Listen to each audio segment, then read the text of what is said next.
The year is 1872. The world is in the midst of the Victorian era, a time of exploration and maritime adventure. Ships traverse the vast oceans, carrying goods and people to distant lands, braving the unpredictable elements of the sea. A ship drifts aimlessly across the choppy waves of the Atlantic Ocean. Its path is erratic, as if guided by an unseen hand. The vessel seems to be at the mercy of the relentless sea, with no clear destination in sight. The sails are partially set, but something is wrong. The rigging flaps loosely in the wind, untended and neglected. It's as if the ship's crew vanished in the middle of their duties, leaving everything in a state of disarray. No smoke rises from the galley stovepipe. The kitchen, once bustling with activity, is now eerily silent. The absence of smoke suggests that no meals have been prepared for some time, adding to the growing sense of unease. No sailors scurry on the weather-beaten deck. The ship is deserted, with no signs of life.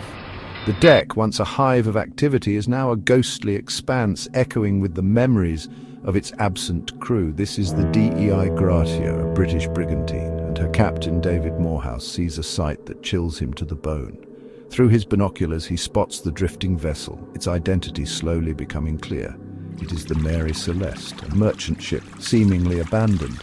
The sight of the ship, once a proud vessel now adrift and empty, sends a shiver down Morehouse's spine. Morehouse knows the Mary Celeste. He recognizes her distinctive lines and familiar silhouette.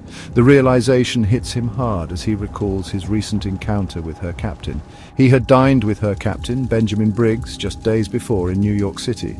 They shared stories and laughter, discussing their respective voyages and the challenges of the sea. Now, a sense of dread washes over Morehouse. The cheerful memories of their dinner are overshadowed by the ominous sight before him. What could have happened to Briggs and his crew? Why is the Mary Celeste deserted? Where is her crew? These questions swirl in Morehouse's mind as he scans the empty deck, searching for any signs of life or clues to the mystery. The sea whispers, but it gives no answers. The vast expanse of water holds its secrets tightly, offering no clues to the fate of the Mary Celeste and her crew. Morehouse orders a boarding party. Determined to uncover the truth, he sends his men to investigate the ghostly vessel. They prepare to board, their faces set with grim determination. They find a ship seemingly untouched by calamity, yet eerily empty. The interior is in pristine condition, with no signs of struggle or disaster. It's as if the crew simply vanished into thin air, leaving everything behind. The Mary Celeste, a 103-foot-long brigantine, began her life as the Amazon in 1861. She was a marvel of her time, a vessel built with the finest materials and craftsmanship available. Her sleek lines and robust construction made her a sight to behold, a ship that promised adventure and prosperity to all who sailed her. Built in Nova Scotia, Canada, she was a sturdy ship, designed for transatlantic trade. The shipyard buzzed with activity as skilled craftsmen worked tirelessly, their hands shaping the wood that would carry the Amazon across the vast oceans. The ship was a testament to human ingenuity and the spirit of exploration that defined the 19th century. Yet from the start, whispers of bad luck followed her. Sailors, known for their superstitions, spoke in hushed tones about the ship's troubled beginnings. The sea, with its unpredictable nature, seemed to conspire against the Amazon, casting a shadow over her voyages. Her first captain died shortly after taking command. Accidents plagued her voyages. Each journey seemed to bring a new calamity, from minor mishaps to near disastrous events. The crew, though experienced and resilient, couldn't shake the feeling that the ship was cursed. Despite this, she was purchased and rechristened the Mary Celeste in 1868.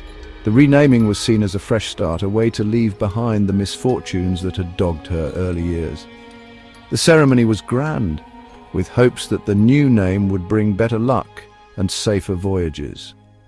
Captain Benjamin Briggs, a seasoned mariner with a young family, took command in 1872. Briggs was a man of great experience and integrity, respected by his peers and loved by his family. His decision to take command of the Mary Celeste was driven by a desire to provide for his loved ones and to seek new opportunities on the high seas. He was known for his skill and piety. A devout Christian, Briggs often led prayers on board, seeking divine protection for his ship and crew. His faith was a source of strength, guiding him through the challenges of maritime life. For Briggs, the Mary Celeste represented not just a livelihood but also a chance for prosperity. He saw the ship as a vessel of hope, a means to secure a better future for his family. Each voyage was a step towards achieving his dreams, despite the ship's troubled past. He set sail from New York City that November, bound for Genoa, Italy, with a cargo of commercial alcohol. The bustling harbour was a scene of organized chaos, with ships coming and going, each on their own journey. The Mary Celeste, with her sails billowing in the wind, embarked on what would become her most infamous voyage. His wife Sarah and their 2-year-old daughter Sophia accompanied him on this fateful voyage. The presence of his family on board was a testament to Briggs's confidence in the ship and his hope for a successful journey. Little did they know the voyage would end in mystery and tragedy, etching the name Mary Celeste into maritime lore forever. When the Dei Gratia found the Mary Celeste, the ship was remarkably intact. The cargo was largely undisturbed. The crew's belongings remained in their quarters. Navigation equipment lay untouched. Food and water stores could have sustained the crew for months. There was, however, one unsettling detail. The lifeboat was missing. Had the crew abandoned ship? If so, why? The last log entry, dated 10 days prior, indicated calm seas and routine sailing. There was no sign of a struggle, no evidence of piracy, and no indication of any natural disaster that might have forced a hasty evacuation. The Mary Celeste was a maritime enigma, a ghost ship that sailed into history with more questions than answers. Section 4. Theories of the Deep. What befell the Mary Celeste? Theories abound, each more fantastical than the last. The Mary Celeste, a ship found adrift in the Atlantic Ocean in 1872, has puzzled historians and maritime enthusiasts for over a century. The ship was discovered in a disheveled but seaworthy condition, with no sign of its crew. This eerie discovery has led to numerous speculations and theories about what might have happened to the 10 people on board. Was it piracy, mutiny, a sea monster attack? Each theory seems more implausible than the last, yet the mystery remains unsolved. The idea of piracy was quickly dismissed as the ship's cargo, including valuable alcohol, was untouched. Mutiny, while a possibility, leaves questions unanswered about the fate of the mutineers and why they would abandon a perfectly good ship. And as for sea monsters, while they make for thrilling stories, there is no evidence to support such a claim. Some speculate that fumes from the alcohol cargo caused an explosion, prompting the crew to abandon ship. This theory suggests that the crew, fearing an imminent explosion, hastily left the ship in a lifeboat. However, no signs of an explosion were found, and the ship was still seaworthy when discovered. This leaves us wondering why the crew would leave under such circumstances. Others believe a waterspout or rogue wave forced them into the lifeboat, which was then separated from the Mary Celeste in the vast ocean. This theory posits that a sudden and violent weather event could have caused the crew to abandon ship in a panic. Yet the ship was found in relatively calm seas, and there was no evidence of severe weather damage. The lifeboat, too, was never found, adding another layer of mystery to the tale. Experts have weighed in, but their analyses only deepen the mystery. Maritime historians and experts have pored over the ship's log, weather reports, and other historical documents, but no definitive answer has emerged.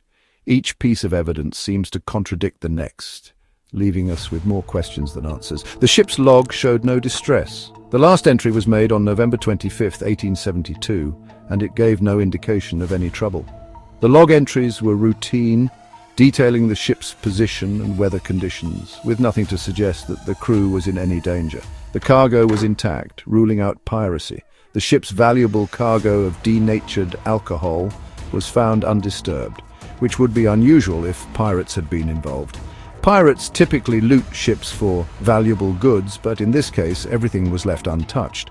And while sea monsters make for compelling tales, they offer no plausible explanation. The idea of a sea monster attack is more the stuff of legend and folklore than reality. There is no scientific evidence to support the existence of such creatures, and no signs of a struggle or attack were found on the Mary Celeste. The fate of the Mary Celeste, it seems, will forever be a subject of debate, a maritime riddle lost to the depths of time. Despite the many theories and extensive research, the true story of what happened to the Mary Celeste and her crew remains one of the greatest maritime mysteries of all time. It is a tale that continues to captivate and intrigue, a ghost ship adrift in the annals of history.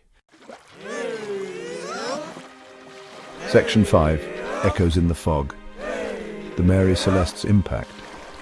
The story of the Mary Celeste captivated the world.